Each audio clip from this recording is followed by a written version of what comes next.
교재 117번 제도보장과 기본권 보장의 변존 설명 시작하겠습니다. 객관적 제도보장과 주관적 기본권 보장이 병존하는 경우로서 흔히 대학의 자율성 보장, 혼인과 가족생활의 보장, 사유재산제와 사유재산권의 보장 등의 경우를 들고 있습니다. 헌법 제31조 사항에서 규정하고 있는 대학의 자율성은 한편으로는 대학에 보장되는 주관적 자율권이라고 하는 기본권으로서 학문의 자유의 보장에 이바지하는 그런 주관적 기본권의 보장의 측면이 있는 반면, 다른 한편으로는 대학 자치제도라고 하는 객관적 제도의 보장으로서 그 구체적 내용의 형성에 입법 재량이 폭넓게 인정되는 그런 측면도 동시에 존재하고 있는 것이지요. 헌법재판소는 대학의 자율성과 관련해서 대학 측의 주관적 기본권으로서의 대학의 자율권과 학생 측의 균등하게 교육을 받을 권리나 직업 선택의 자유가 서로 충돌하는 측면에서 이 문제에 접근하고 있는 그런 선례들도 남기고 있고요.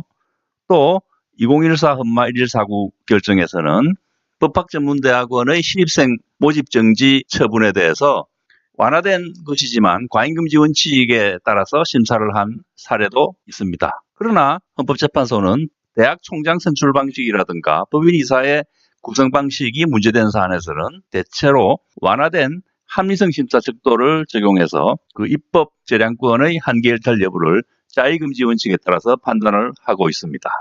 헌법 제36조 1항의 혼인과 가족생활의 보장 역시 혼인과 가족생활의 자유 내지 혼인과 가족생활의 기본권이라고 하는 주관적 기본권의 보장의 측면과 혼인과 가족제도의 보장이라고 하는 객관적 제도 보장의 측면이 모두 존재하는 것으로 보고 있죠. 우리 헌법재판소는 헌법 제36조 1항의 혼인에는 중혼이나 사실혼은 포함되지 않는 것으로 보고 있습니다.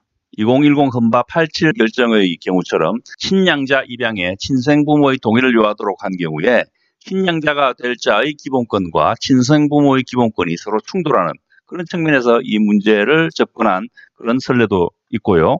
2009 헌바 89 등 결정이나 2011 헌가 42 등 결정처럼 과잉금지 원칙의 적용 문제로 보아서 엄격한 심사 척도를 적용한, 즉 혼인과 가족생활의 자유 내지 기본권에 대한 침해 여부를 엄격한 심사 척도로서 판단한 그런 사례도 발견되고 있습니다. 또 객관적 제도 보장의 측면에서 입법 재량의 한계 일탈 여부를 완화된 심사 척도를 적용해서 판단한 사례도 찾아볼 수 있습니다. 2011 헌바 275 결정인데요. 중혼 취소 청구권의 소멸에 관하여 입법자가 규정을 두지 않은 것, 거기에 대해서 입법 재량의 한계를 일탈한 것이 아니다, 완화된 심사 척도를 적용한 그런 사례도 있습니다. 그 밖에 헌법재판소는 평등권, 평등원칙 침해 여부의 심사에 있어서 헌법 제36조 1항은 특별평등조항으로 봅니다. 헌법이 특별히 평등을 요구하는 경우로서 혼인과 가족생활에 있어서의 차별은 엄격한 심사를 해야 된다는 것이죠. 과잉금지 원칙에 따라서 차별의 정도까지도 불필요하게 과도하지 않을 것을 요구하는 그런 심사를 하게 됩니다. 또한 헌법재판소는 부모의 자녀교육권, 학교 선택권이라든가 또 부모가 자녀 이름을 지을 자유와 같은 기본권들이 헌법 제36조 1항을 근거로 해서 보장되는 것으로 해석하고 있습니다.